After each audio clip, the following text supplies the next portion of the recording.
We talk about leaders and leadership qualities. From my perspective, I don't think we can ever have a good leader. From this assumption, my question to you is, how do we live? How do we manage ourselves amongst bad leaders? What is our path to genuine peace and tranquility in the face of having poor leaders?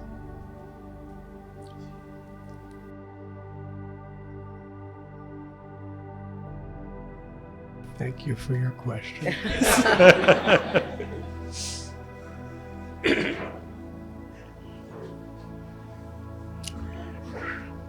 We all have free will. And there are leaders on many levels. We can personally have good leaders. It may or may not be the government leaders. It may or may not be the corporate leaders. But wherever there are people who are leading by their example, people with integrity, they may be small people or big people, but we can get inspiration and strength. Can I tell a little story? Please. It was just a couple years ago. I live in Mumbai. I happened to be invited by the President of India to his presidential mansion for the official welcoming of Barack Obama, who was then the President of the United States, and the First Lady, Michelle.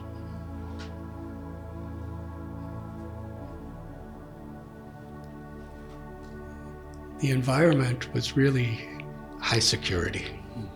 I'm not going to get into that because had to go all through all these different little sections with dogs sniffing you and people with machine guns. But it was quite well organized. So we went through the palace, and it was in the back garden. Beautiful flowers and fountains. And there was military bands playing. Practically all the leaders of the government were there. Narendra Modi, the Prime Minister, and all of his ministers, the Defense Minister, the Justice Minister, the Home Minister, and the whole opposition party. Sonia Gandhi was there with all of her people. The previous prime ministers were there. Supreme Court justices were there.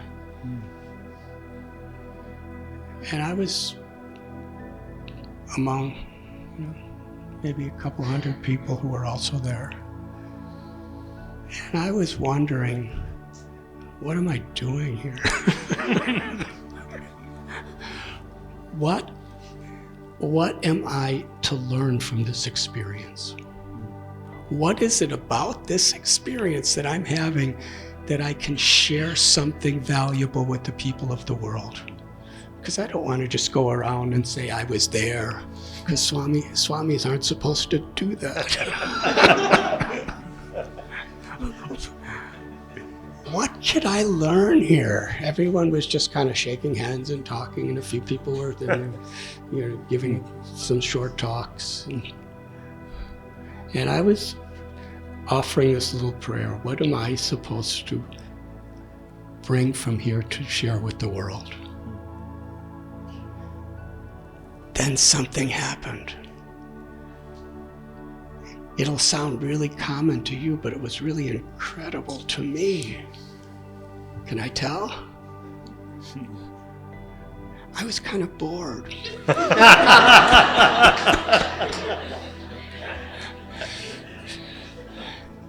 So I looked at the sky and I saw a bird, just a regular bird. And the bird was flying in a circle around all the most powerful leaders of two powerful nations, India and America. And I started to think that that little bird flying around in the sky can't lead nations, can't organize militaries, cannot organize taxation.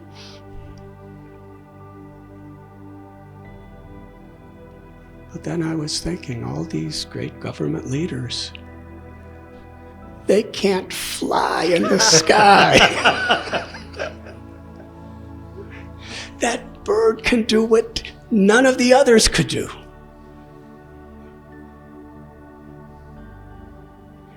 And none of the others could do what the bird could do. So everyone has a special value. This is important. Pam was talking about the culture of respect.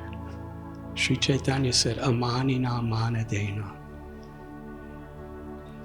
That the true quality of a person who has enlightenment is they can appreciate and respect others.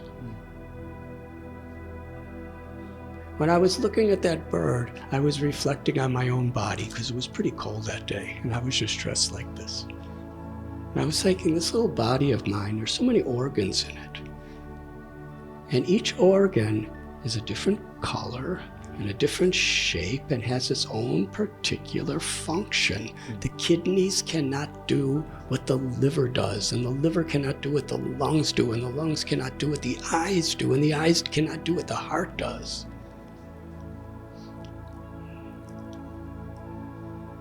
A healthy body is where the organs are not egoistic. The brain is not thinking, I'm better than the stomach.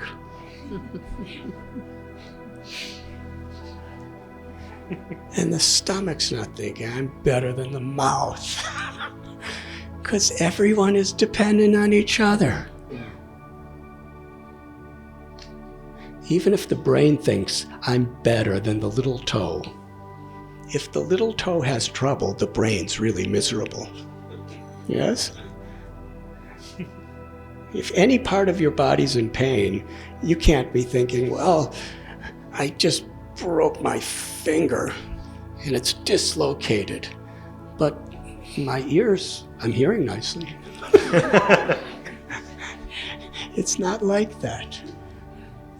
Every part of the body appreciates the function of other parts. And as we actually become more secure in who we are, we have the same origin. We can appreciate and respect the contributions of others, whether they're big contributions or small contributions. And so much of the conflict in this world, as far as I could see, is people who don't feel valued, people who don't feel relevant, people who don't feel appreciated and therefore can't even appreciate each other. Leadership, and everyone could be a leader like this, whatever our role, is to bring the good out of others, not to bring the bad out of others. And when we see the good in ourselves, we can appreciate the good in others, even if it's really covered up by other things. I forgot your question. Well, let's put it this way. You've answered my question. I hope so. Thank you for being so gracious. I honestly did not think that you would give an answer like that. It was, you spoke about no matter who the person is, whether they're a leader or not a leader, the way that you can be peaceful in mind is by seeing the good in others. And in that way, you try to explain, using your example, that everybody has some value. And you can see the value in others when you try to practice those values yourself. I'll tell you a little secret. Yeah. Well, I was watching that bird, and I could really appreciate all the politicians better through this analogy, whatever their party were. And I was praying because the bird kept going in circles for a long time. And you know what birds do sometimes?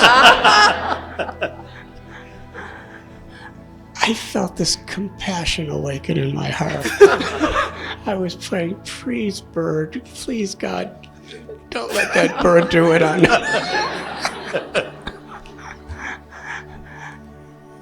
Thank you. And somehow he didn't. Thank you.